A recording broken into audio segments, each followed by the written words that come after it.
Stacy McCall and Susie Streeter came home after a late-night graduation party. By the next morning, both teens and Susie's mom, Sherrill, are gone. All their cars are there and their purses are there, and it's all very strange. At first, Stacy's mom, JANIS, tells our Kim Goldman no one hit the panic button. I didn't want to call 911. Why? Because that would be an emergency, and I thought they were going to come back any minute. I thought they were going to come back in that door and walk in. While patiently waiting for the women to return, friends and family tidy up the house, even repair an awkwardly bent window blind. They were just trying to be helpful, but it will come back to haunt them. You have a dozen people in a house, emptying ashtrays, cleaning coffee cups, but nobody could grasp that this was anything but a misunderstanding. Suddenly, Cheryl's house phone rings. They let her answering machine pick it up. Everyone expects to hear one of the women, but it's a stranger calling. It was a very rude phone call. Like rude meaning lewd comments? Lewd sexual content. Everyone assumes it's simply a post-graduation prank call, so someone hits delete. Somehow it got erased. As night falls in Springfield, a sinking feeling soon turns into full-blown panic. It was time to make that 911 call. It's 3 grown women that just disappeared. One person may be something that you could sit back and go, okay, I can see that. 2 people are difficult to imagine, and 3 is almost unfathomable. The Springfield police immediately know something bad happened inside the house. And they said, we're going to take a report, and this is going to be as missing persons, and not only that, but foul play suspected. How do they start an investigation when 3 women disappear? They started with the house, and they treated the house like a crime scene. Now there's a big problem. Remember, friends and family had unknowingly cleaned up, and that completely contaminated the crime scene. There's nothing. You have no threads, hair, blood, no DNA. And that lewd phone call the friends deleted. It was just nothing that we could do to recover that message.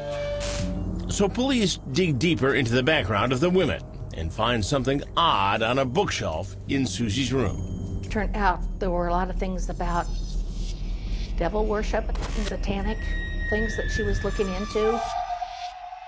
Police discover Susie had dated a bad boy who'd recently been arrested for being part of a grave robbing gang. They'd broken into a mausoleum, and they took the gold teeth out of some skulls. Friends say Susie was so disgusted by the grave robbery, she broke up with him. And the theory was that they always suspected Susie being the one that had turned them in and got them charged with the grave robbing. Susie had even agreed to testify against her ex and his buddies at trial, a trial that was coincidentally just a few months away. Friends now wonder if he was out to shut her up.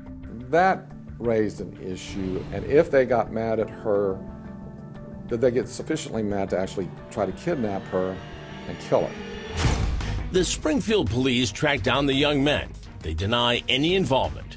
And one of the prosecutors on the case tells our Kim Goldman without any DNA or fingerprints from the house, there was simply nothing to link them to the disappearance of the Springfield 3. Have they been cleared? Well, the chief of police at the time cleared them.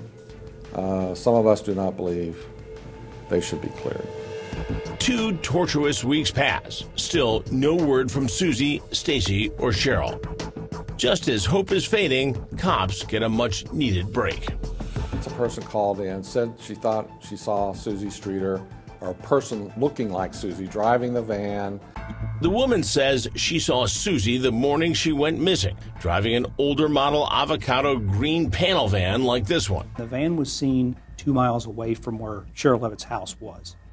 The caller also tells police Susie looks scared, and then adds this terrifying detail, claiming she heard a man yelling at Susie from the back seat. Saying some kind of threat, you better keep driving if you know what's good for you, or something like that. The police department stopped lots of vans and ID'd people. Police even park a similar van in front of their station, hoping it will jog someone else's memory. But the lead about the van hits a dead end. It was just one of the many leads that they grabbed hold of with hope of getting something. For weeks, then months, bizarre theories trickle into the Springfield PD. What you have here, you just have overall, you have reports after reports after reports. We've seen theories, everything from space aliens to they were grabbed up in their human trafficking angle. A lead that maybe a guy that was a notorious criminal out in Webster County may have taken them, raped them, and chopped them into pieces and fed them to the pigs. Even NIGEL Holderby, Susie's best friend, had her own theory. For there not to be anything, a sign of a struggle, anything like that, I just really felt like this person knew them. You know, they had some knowledge of who this person was, or someone came to the door. But who could have stormed a house with military precision and subdued 3 strong young women? Then a tip comes in all the way from Florida that sends shivers down cops' spines. One lead led them to Robert Craig Cox. We did receive information reference Mr. Cox. Robert Craig Cox, a highly trained Army Ranger, once named Soldier of the Year, now a suspected killer. He'd been believed to be responsible for a homicide in Florida of a girl. Cox had been convicted and sentenced to death in Florida for the brutal murder of 19-year-old Sharon Zellers. But that verdict was reversed, and he was handed over to authorities in California. There was never enough to say that definitively that he was involved. Cox served 9 years for abducting 2 women there. So what's his connection to the Springfield 3? Robert Cox worked at the dealership where Stacy's dad worked. Up next, chilling words from Robert Cox. I just know that they're dead. And this woman says she knows who murdered them. But is Cox the killer? Let's just say that there's a reason it hasn't been solved. I know that they're dead. I'll say that. I know that. That's not a theory. Yeah, but I know that I just know that they're dead. That's not my theory. I just know that.